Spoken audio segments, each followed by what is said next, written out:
Hey everyone, welcome to another edition of the Buddy Study Group. It's good to have you here with us today, and we are going to go over a little end of year product roundup. The last product roundup we did was January of this year, and can you believe it? We're already at the last month of the year. Blink and you'll miss it.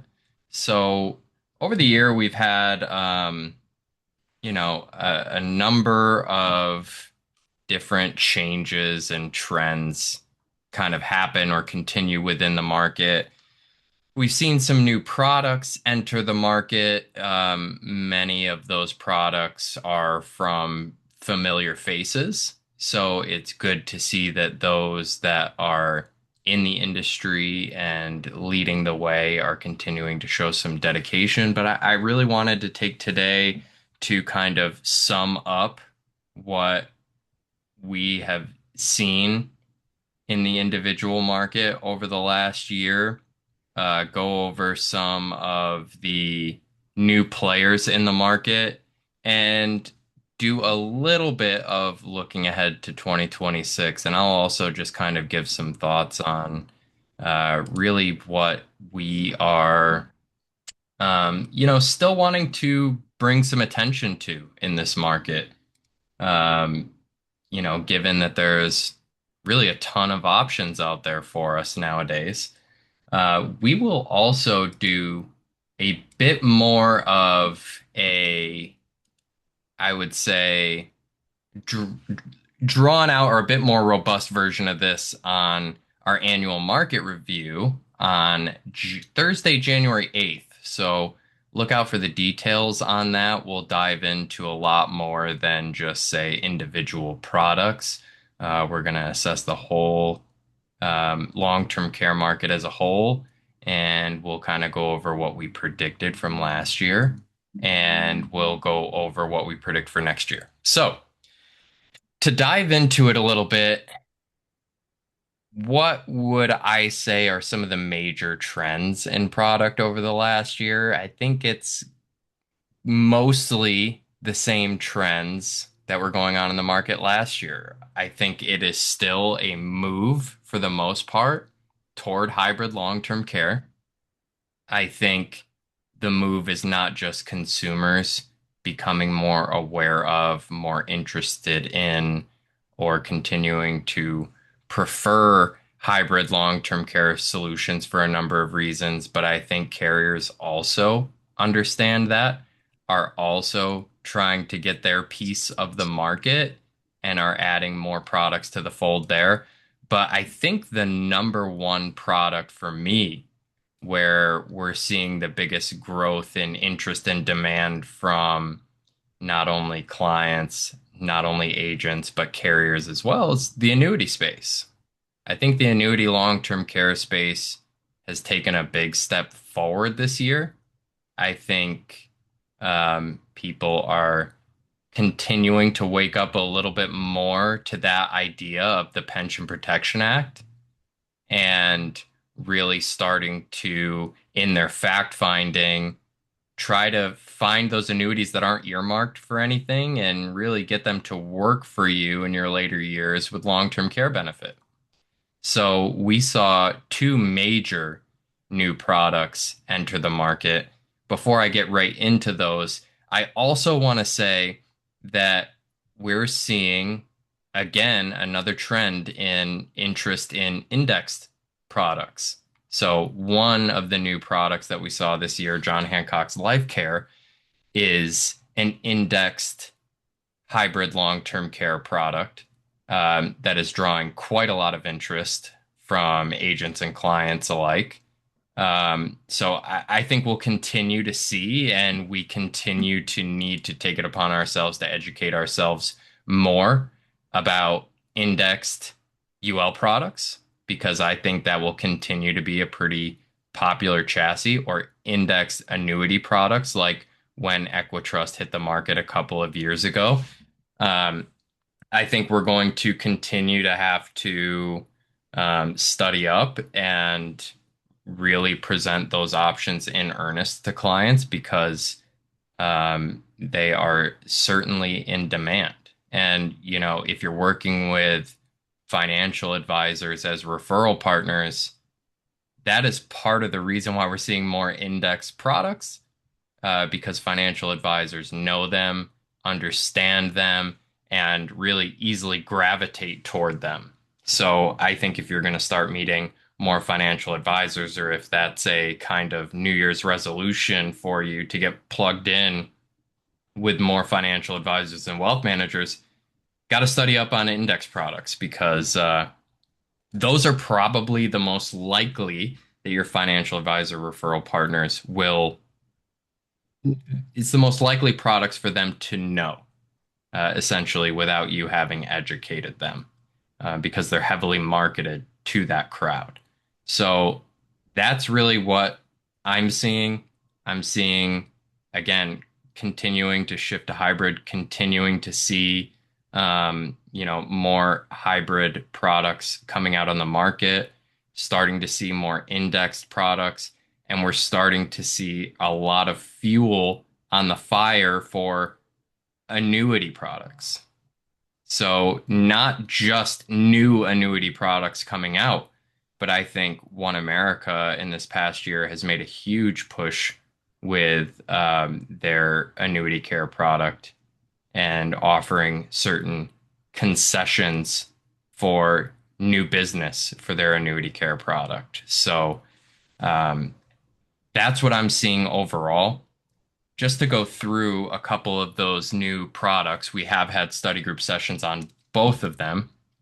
It's JH Life Care is the number one, came out earlier this year, an index product. And I think this is a hybrid long-term care product that is heavily differentiated from its competitors.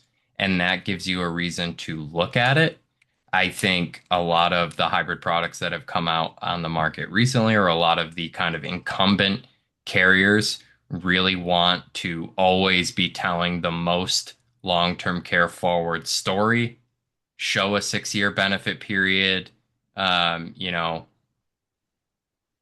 keep death benefits rather low because this is a long-term care forward product, generally recommending we illustrate the option that shows the least amount of return of premium in exchange for the most long-term care benefit.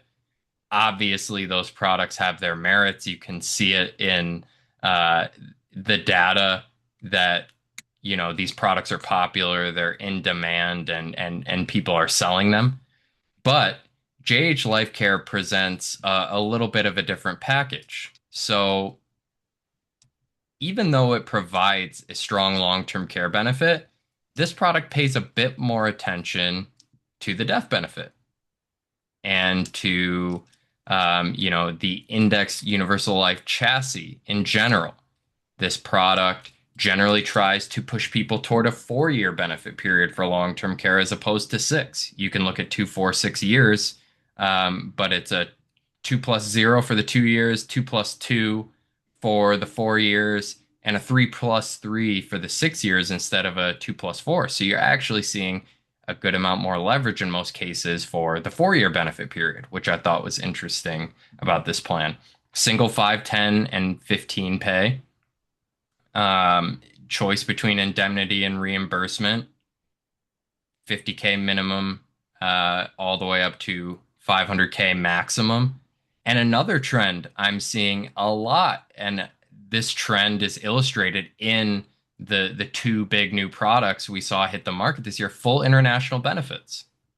International benefits continue to be top of mind, not only for clients. I'm sure more and more of you are hearing requests from people who want to retire overseas and maybe return home if they're not originally from the United States, or just want to live outside of the United States for their retirement. And carriers are building in these products with very few barriers to be able to access your long-term care benefits internationally should you need them. So I think that's a huge win for consumers. It'll be interesting to see if some of the existing products, update or beef up their international benefits, either giving you access to more of your long-term care benefits internationally, or especially in my mind, relaxing the requirements that you need to go through in order to be able to access those long-term care benefits with the nationwide uh, Care Matters annuity product, which we'll get into in a little bit, there are very little barriers to being able to access your full international benefits. It can be certified by a US doctor, even if you're abroad. And it can be done quite easily, electronically or what have you. So, much easier than saying, I need to go to the embassy in the country that I've retired to and find a list of doctors who are US certified physicians and hope I get one that can certify me so I can receive my long-term care benefit, right? So I think the less hoops you have to jump through to be able to access the international benefits, um,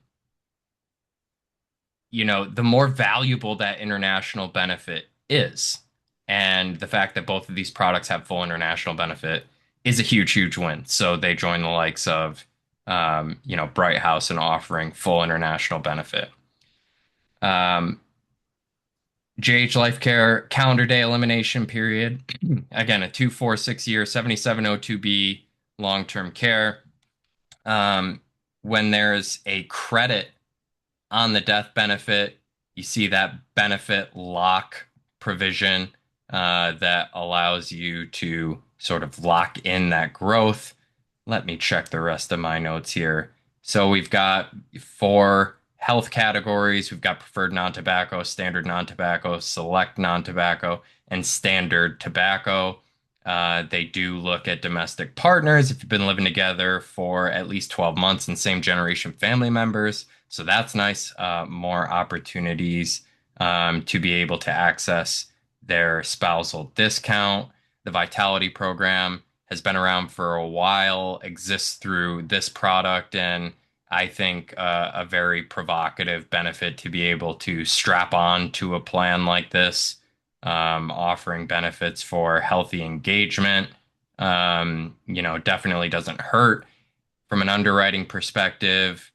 They have told me that they are pretty strong with diabetes. They're pretty strong with cancer survivors. They don't ask about marijuana use as part of their application. So I think those are some sweet spots that you can really look to for your clients if you've got anybody in that situation. Benefits do stop growing at age 85. That's something to look at. Um, let's see. We have the 100% international benefit that's received on an indemnity basis. Virtual certification is available there. So there's a lot to like about this plan, and I think again, it's very differentiated in that it's kind of geared toward somebody who cares about long-term care, but I also don't want to completely sacrifice my death benefit. I don't want to completely sacrifice accumulation. A lot of the hybrid products that are out there today are very, very geared toward long-term care, and you do need to sacrifice things like cash value accumulation, return of premium, death benefit, things like that to get the most out of those plans from a long-term care perspective. But JH Life Care seems to have a number of knobs that you can pull or levers that you can pull to be able to make it work for you. So I think this is a product that's going to continue to be in demand. Again, I think this is a product without much empirical data since release. I think it's going to be very healthily used in the financial advisor space. I think if you work with a lot of advisors, it is in your best interest to really get familiar with this product and be able to have it in your back pocket for a number of reasons. Um, yeah.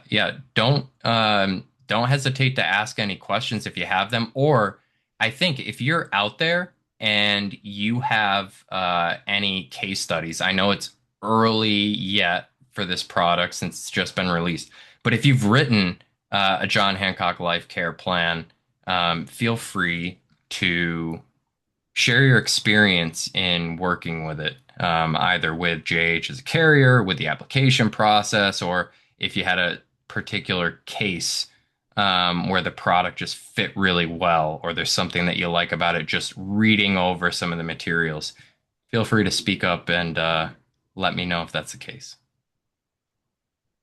Issue ages for the JH plan. Good question. I think I have that here in my notes. Give me one moment.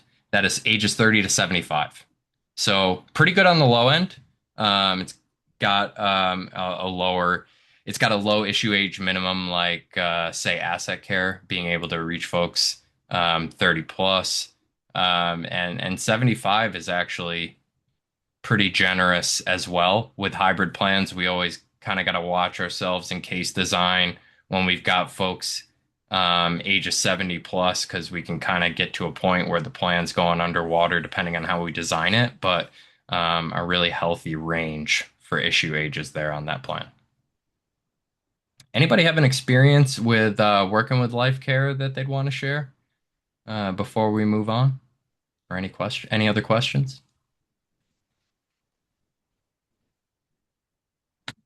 All right. So what I'm gonna do, I'm gonna pull up some notes on the Nationwide Care Matters annuity, just in case you weren't on the call that we had with Julie Udoch from Nationwide. This is a product that I think has a lot of interest. I mean, I know people who are writing it already, and I don't know if the product is yet 1 month old. Actually, I do want to just go back to JH Life Care for a second. There was something I left out. Unavailable states, this may have changed in the last month or two, but California, Connecticut, Delaware, Guam, Indiana, Montana, New Jersey, New York, Puerto Rico, South Carolina were the states that last I talked to the folks over at JH. Those are the ones they're waiting on. Care Matters annuity is currently unavailable in California, Connecticut, DC, Delaware, Indiana, Florida, Montana, North Dakota, New Jersey, New York, South Carolina, South Dakota. Those are our unavailable states right now. I think we'll probably have a few more in the coming months because this product is so new. But I think this is a real game changer for Nationwide as a whole. I think this is a really, really good and earnest addition to the annuity long-term care market, where I see it being a real benefit for Nationwide and people who work with Nationwide is it's kind of got the One America effect now, right? Where they have a natural downhill for Care Matters declines. And the reason I feel good about it being a downhill for Care Matters declines, yet that kind of next option in line is because they are targeting about a 90 to 95% approval rate on this product. And you hear that and you may think it's very aggressive. I would say that's an aggressive approval amount to target, but they're also underwriting for leverage, right? So they are kind of taking a page out of the forecare book and they're doing underwriting for 2 times or 3 times long-term care leverage on the plan, right? So if you've written the forecare product before, what you generally see on that product is first 5 questions are, you know, are you insurable? The next 5 questions are you getting 2 times or 3 times? With the Care Matters annuity, you have 6 health questions. Okay. So four less than forecare. 2 yes answers is kind of their preferred rating, their best rating. That is like you are getting your 3 times leverage. 4 yes answers is going to be standard. You're approved, but you're getting the 2 times long-term care leverage. 5 plus yes answers is going to be a decline. Okay, so very simple and transparent underwriting process. They're gonna get prescription drug reports. They're going to get diagnosis codes as a part of underwriting, so that will still factor into the process. But I would say overall, they hit the nail on the head with making sure that they have a very simplified underwriting process. Let's see. We have a technical range of 40 to 80 with this plan. Okay. So with preferred and standard underwriting, it is 40 to 74. And those who are ages 75 to 80 will always have kind of that select underwriting. Uh, Minimum and maximum funding, 36,000 minimum, 400,000 maximum. There's a 3% interest crediting rate, which is guaranteed for the life of the contract. 10-year surrender schedule, very sort of industry standard, starting at 10% year one and not hitting 0% until year 11. Single premium only. Again, we're looking at a 2 or 3 times multiplier, but you can see benefit durations of uh, 4 and 6 years. So the 4 years is with the 3 times multiplier. That's a 24-month base policy, 24-month extension. 6 years with a 2 times multiplier for preferred underwriting. That is a 24-month acceleration, 48-month extension. And then with those who are in select underwriting, it's a 2 times multiplier, 36 acceleration, 36 extension. And again, 100% international benefit, very liberal in kind of how you're able to get the claim certified, cash indemnity plan. Um, Now, for the death benefit, the remaining contract value can be paid out via lump sum or annuitization, but spouses are actually allowed to continue the contract without the long-term care benefit if they are legally married. So I thought that was an interesting piece. You can annuitize the plan, but you forfeit your long-term care benefits if you do that. Um, and let's see what else I had to go over here. I mean, there's a lot of really good sweet spots with this plan. I think it's well positioned in the annuity market right now. I think there's a lot of room for competition in the annuity space. I think this is going to provide a lot of competition in the annuity space. And I think we're just going to continue to see, as annuities are hot products, we're going to see people age into the point where maybe they end up with annuities that aren't really, working toward goals that are really top of client mind, and long-term care will continue to be top of clients' minds as they age. So, I think they're positioning themselves to be a part of that action. Again, 95% approval rate is nothing to sneeze at. It's certainly not guaranteed issue, but it is right away an all-star alternative product. They're going to accept most Care Matters 2 declines. I know when they start to get more state availability, they will actually start to take the page out of One America's book. And if you have a decline for Care Matters or Care Matters Together, they are going to essentially follow up with the Care Matters annuity offer. JH Life Care 24 plan based on WinFlex is showing California as the only state not approved for JH. Okay, so my information must be very out of date, but I'll double check on that. Thank you, Dale. Thank you, Dale. That's helpful. Let's see.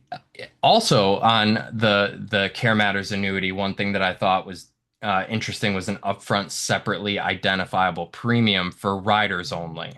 So for any inflation rider or for any other riders that are paid for in a single hit, there is some tax deductibility there, which is pretty nice.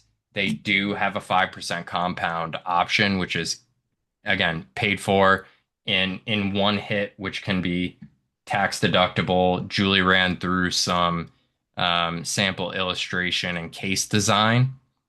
She was going through the study group presentation the other day, that I thought was really enlightening as far as what really makes up the choice between leaving benefits static as they are or adding that 5% compound rider. I thought that was really compelling. Again, and that option for legally married spouses to be able to continue the Care Matters annuity contract without long-term care. I thought that was pretty interesting and provides a little bit of versatility to the planning there. So a really interesting product that's just getting started, that seems like it's going to take a lot of applicants with an underwriting team that we historically really trust. So it's a product, especially if you already use a lot of Care Matters, you're going to want to pay attention to this product and really start getting involved with it and checking with your existing book if you have any nationwide Care Matters declines. And I do understand that over about the next month, they are going to be offering joint plans. So that is another really compelling option to look out for as well. And a lot more coming. They're available on WinFlex right now. You can quote them if you have a login at nationwidefinancial.com so that you can walk through some illustrations there. Um, right now, they are paper app, but it's not exactly a paper app. It's a fillable PDF that is DocuSign eligible. So still a relatively easy process, but they're building out a lot of their electronic platform. I think they wanted to release as quickly as possible. And you'll see, I'm sure, a number of states on this list of 12 unavailable states. I think you'll see that start to shrink very, very quickly. So does anybody have any thoughts, any experience working with the Care Matters annuity? I know Phyllis gave a little bit of a testimonial for the plan, but has anybody taken an early look and do they have any thoughts about the plan? Because I think it's going to be a really strong product. I think it's going to be something that a lot of people are talking about.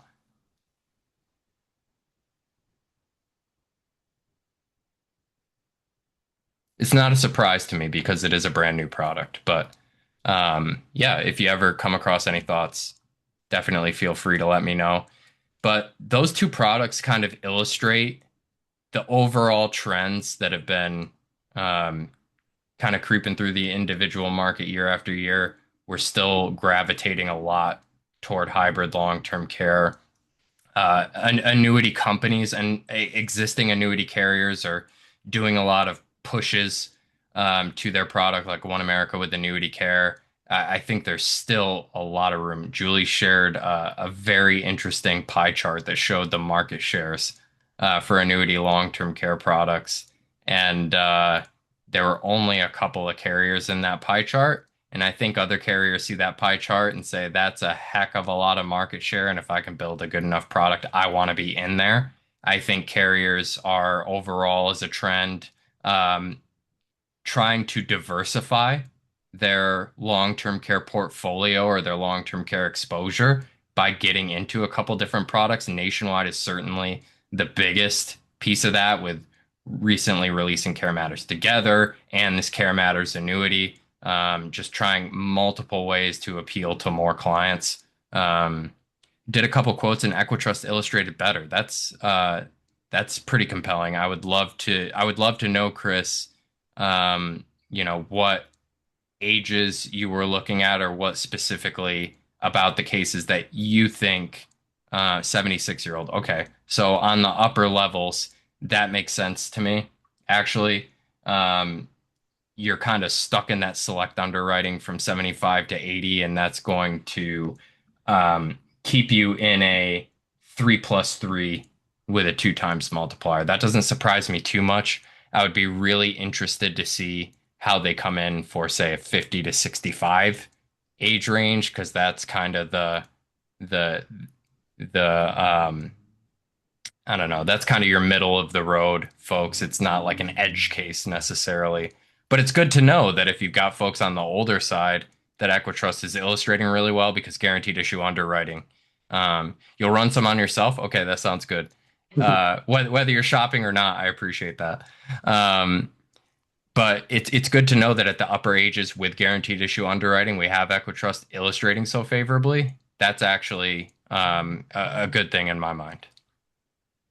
Mark, I saw you popped on. I went over my trends of like what I've seen in individual. I'm seeing hybrid annuities. I'm also seeing short-term care, short fat benefits, are really appealing to those who, maybe can't afford even a pay-as-you-go with a hybrid plan or do a single premium annuity. They don't have anything to 1035. I think that's where a lot of folks are looking as well. And I know we also have NGL looking at a new product that um, originally we thought was going to release in December.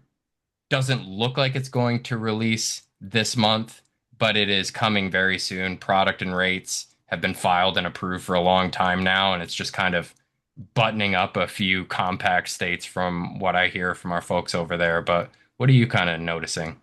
What's Yeah, on your actually, I mind? was going to address Chris's comment, so you kind of answered my question, and thanks, Chris, for sharing that. But same kind of things that you're describing is I always kind of go with the product and work backwards to where the sweet spots are, and I do think it's more and more becoming niche for my age. So now I'm seeing like just with what you talked about, that was really interesting. 65 to 75 might be nationwide, 76 to 80 might be Equitrust. So you're starting to see interesting sweet spots developing as new products are coming in. But overall, I would say that 60 plus market for annuity and short-term care, it does feel like that is the right fit. That's the underwriting fit, the asset-based sale, moving money, by someone who has assets at that age, the leverage, factor that you're talking about works really well for all reasons. And I think that's almost like the carriers are kind of segmenting and saying, we want this population, so we're going to price it really well. So traditional, I think it's going to continue to go more down, a younger age market because of the risk. Life hybrid, same thing. We're seeing more younger age folks going after that. And then you see this like crossover kind of at retirement age where it's like a different set of products that are working really well. Yeah, it's like a mentality of if we can focus on our ideal subset and really give them the highest value. It's almost like with this kind of surge with annuities and with short-term care, we are seeing folks that have an understanding of I can actually build a product for this market as long as I am kind of structuring it in a responsible way from underwriting, from pricing, to benefits I'm actually offering. That there is obviously there can be a strong representation of carriers and products for that market. Hmm. And some of them look a bit better than I would have thought at later ages. Because you see with life hybrid plans, once we get above 70 or even upper 60s, the leverage can really start to take a turn. Traditional has always been a bit of a tough go just from an underwriting perspective. Um, but this is not to say that traditional long-term care is a thing of the past either. It's still very much worth exploring. There are still many clients where it is the best possible fit, especially when you consider the long-term care partnership program. That is the one thing that traditional long-term care offers that you cannot get anywhere else. And for the middle market, especially younger folks in the middle market, it is still most likely the best option that's on the table when you consider that extra asset protection from the partnership program. So there's a lot of reasons to look at traditional, but the reason we're not talking about it a lot is there's not a lot of heavy movement. We'll hear about what NGL is here to offer and what that means for the traditional market, but without seeing new carriers, we're not seeing a lot of competition.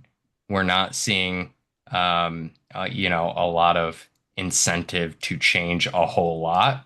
We're Hmm. still continuing to see tinkering on the underwriting side to say, hey, can we get these plans underwritten and issued faster? But I think with the hybrid and annuity markets, we're seeing carriers come in because they realize that there is a, piece of market share and some differentiation that they can employ to gain some of that market share. And it exposes with other carriers, oh, this new competitor is doing XYZ. Maybe I need to make XYZ change myself, right? So that just tends to be consumer centric. It tends to drive demand and it tends to get the market in a more well-rounded and obviously interesting place.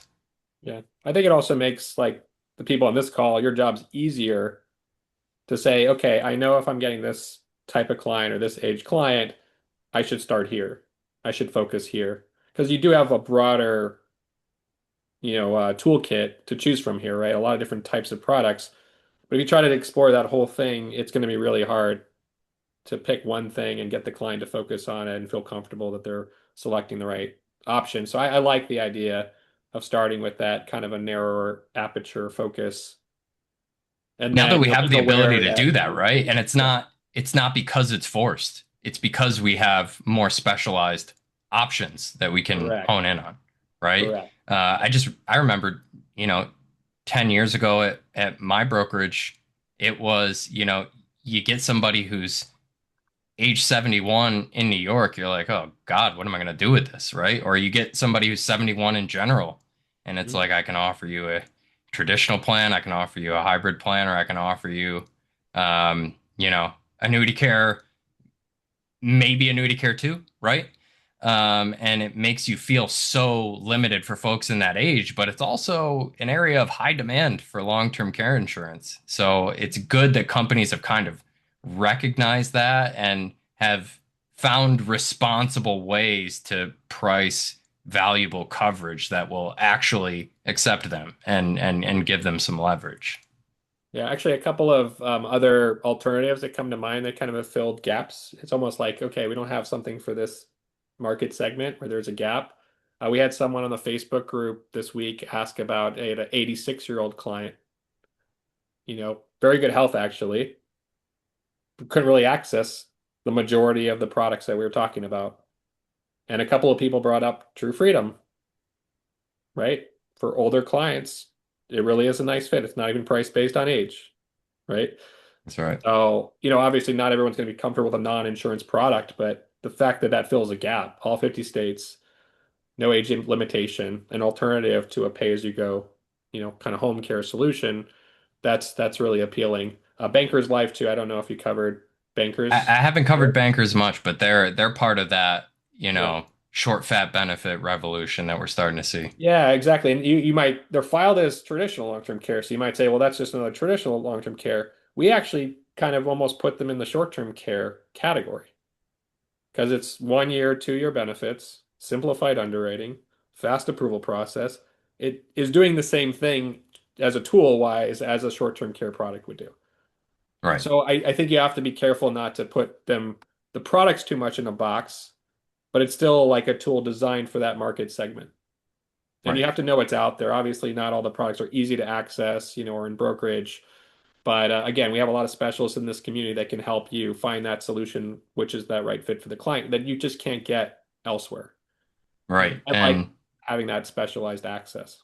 And to your point, Bankers has seen the greatest year over year growth of this past year plus. So Hmm. there's something to that, right? And it's good to see carriers experimenting in that way, to say, hey, if I actually limit or cap my maximum possible exposure, well, I feel really good about that idea down the road, right? And Hmm. I feel comfortable kind of being able to price and underwrite this to move a little bit more than if I were to offer a traditional policy where I'm giving somebody 6 years with inflation, right?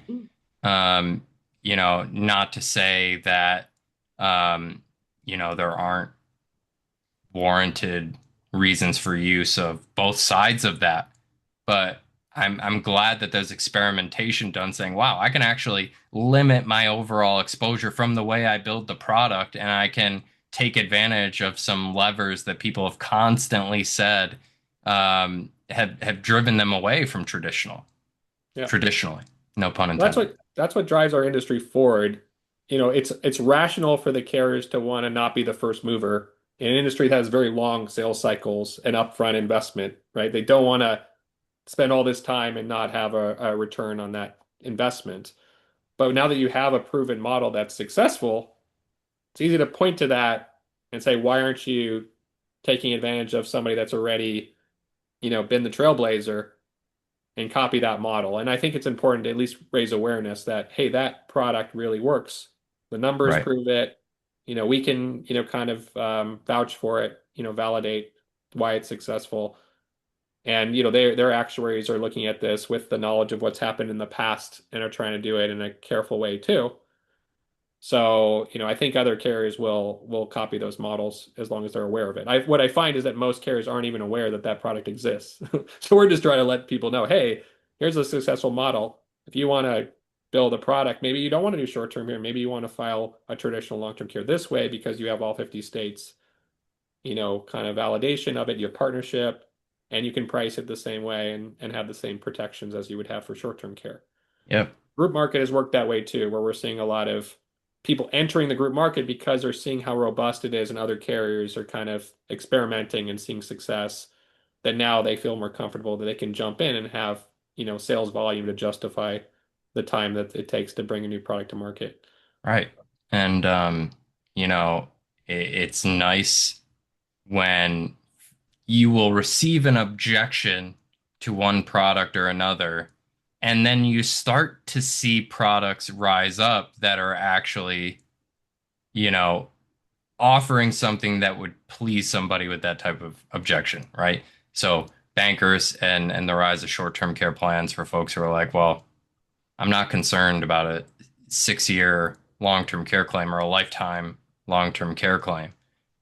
What if I want to plan for needing 2 years of care, right? And what if I want to make sure I'm really, really covered for those couple of years, right? But also, like I was saying about JH rising up in the hybrid market, you know, we don't have to sacrifice every other piece of this life hybrid plan to create the absolute best possible long-term care leverage? What if I'm concerned with leaving behind a little higher death benefit? What if I'm a little more concerned with accumulation, right?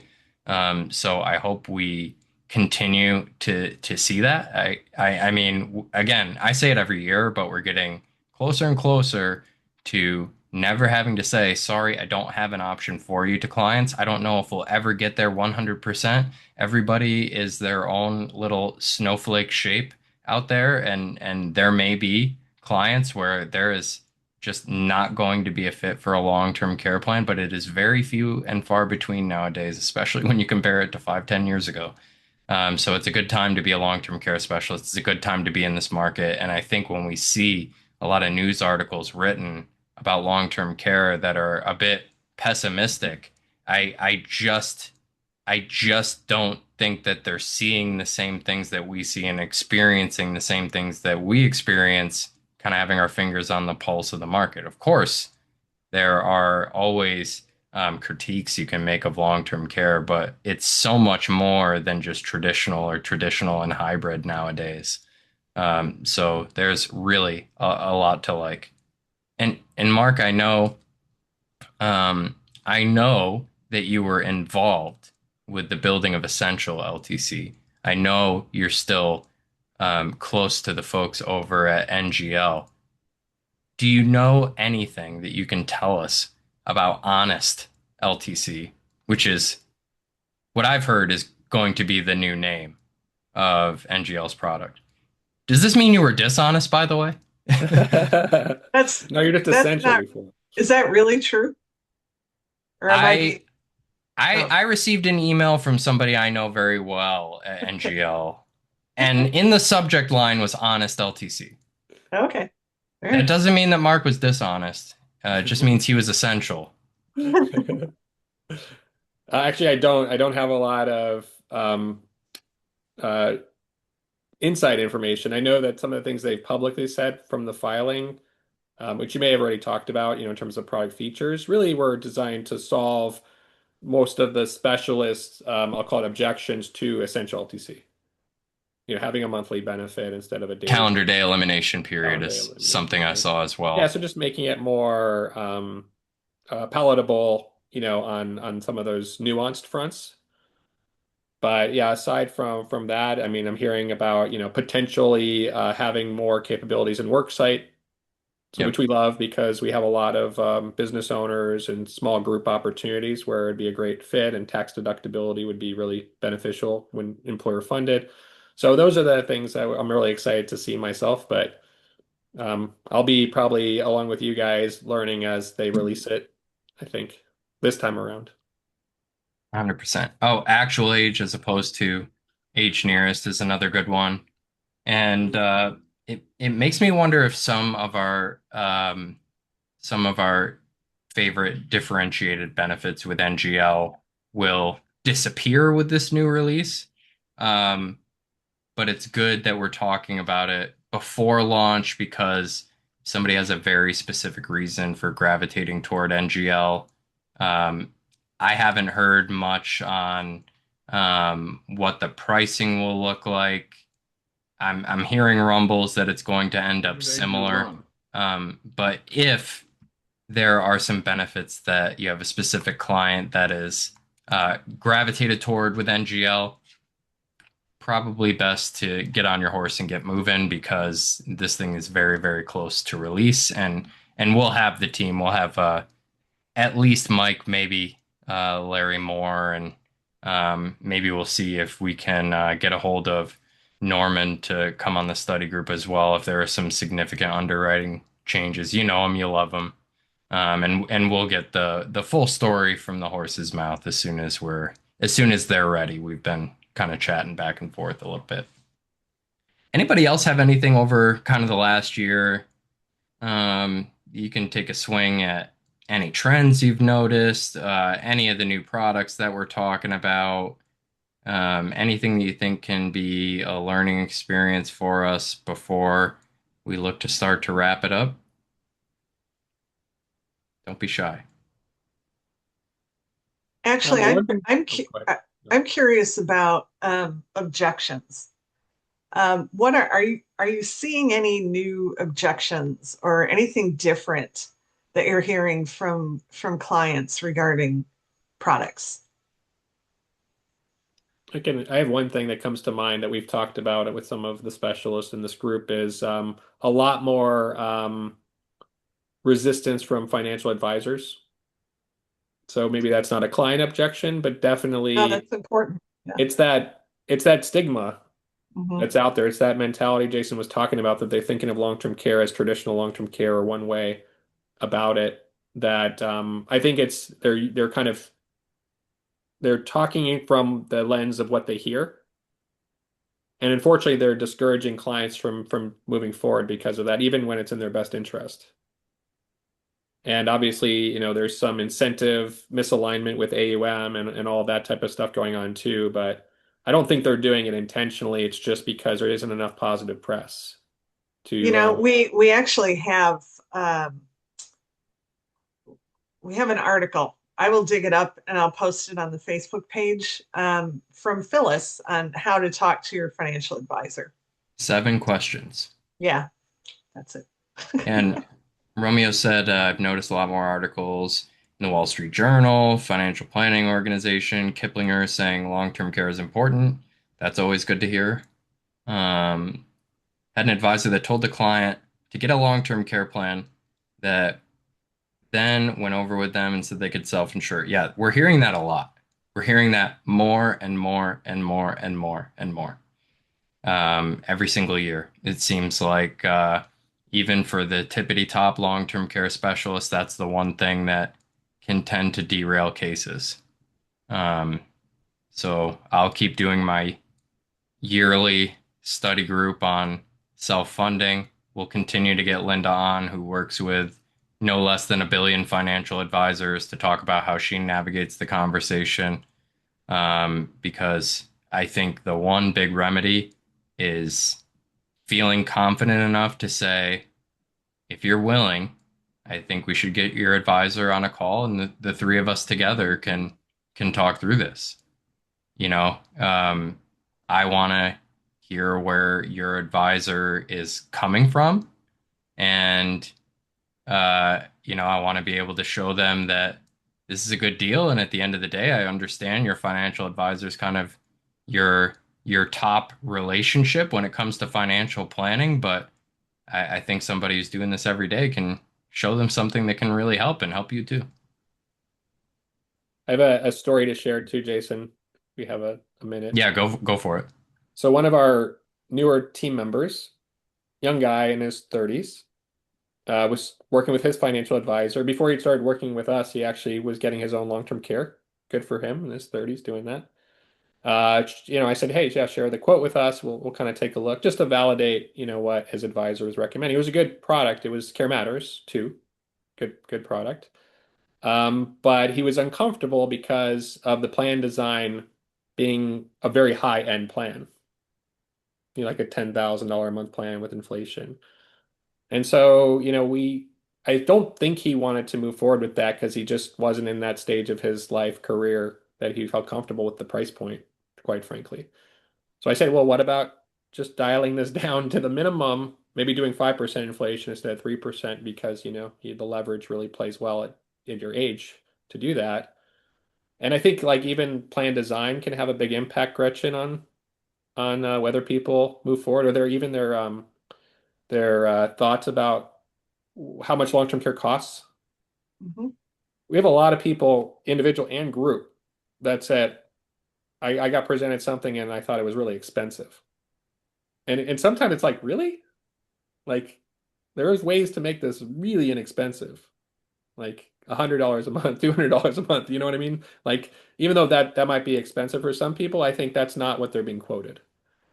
So in my mind, also, it's really understanding and listening to the client's price tolerance budget and realizing that you can buy something and you can add something later to it. And this decision that people are making where they feel like, okay, I got to make this decision once in my life and, you know, sign it in Right. blood or something. It's not really the case. So to me, that still is the biggest thing that I don't see happening that I think we should be doing a better job of is helping people ease into something they're comfortable with and then building on it from there. And I hope that the carriers will try to support that with their process and their plan designs, right? Part of it is it takes a long time to get a policy, and if you can't add to it easier later, they're not really supporting that buying approach. So Right. if anything, I would like to see more of that optionality. We've had like guaranteed purchase options and things like that in the past. But if the client's buying it with the intention to build a plan over time and they're not buying extra coverage just because they've had a change in their health, it's a different risk for the carrier, and supporting that process, I think would open up more markets. So I Yep. think, Gretchen, I'm preaching to the choir when I'm telling you about this, but affordability to me is still a big barrier, Mhm. even perceived value, perceived affordability. Yep. Yeah. I agree with what Jackie says. I have an agent that isn't closing. They go for the max and never close. I try with advice to start in the middle. I would say start with easy to stomach. If you're going for the max, hoping to retire off of one case after 100 attempts, first of all, you're not going to be able to retire off it. Second of all, you're going to find that you may have nothing sold in all of those attempts. And I think you can really start to add cases together when you start to make it more of a refreshing sort of reaction. This is actually cheaper than I thought it would be, than making it, like Mark said, kind of a life or death decision. You know how long Well, it takes? And yeah, we even did that on the group side, where we lowered the default um, minimum to like, I don't know, 25,000 or something, so that when they go into the calculator, they're not seeing like this perceived huge premium amount. yeah, the first So thing they're greeted with is like, yeah, this is it's like, 30 bucks oh, a month. okay, and then they can build from there. So yeah, Yeah. don't And freak you them got you out. got to give your client credit for being Yeah, savvy enough to understand a good deal when they see it and buying more. They're not going to right. buy less than what they need if they know that they have that opportunity to do it. Right. So I But, think that fear factor isn't really the case that people, oh, because I didn't show them that, they're going to underinsure themselves intentionally.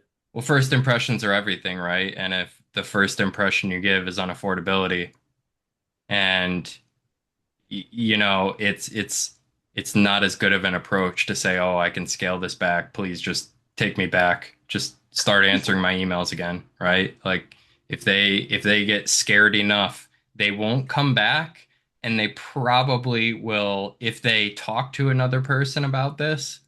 Um, it's the first thing they'll mention. I thought it was too expensive, or I worked with somebody and they showed me something that was too expensive, right? It does real damage to the optics of long-term care in general. So I think start with a super easy hill to climb and let the client kind of tell you based on how well you have determined the need in their room to do more from the no-brainer.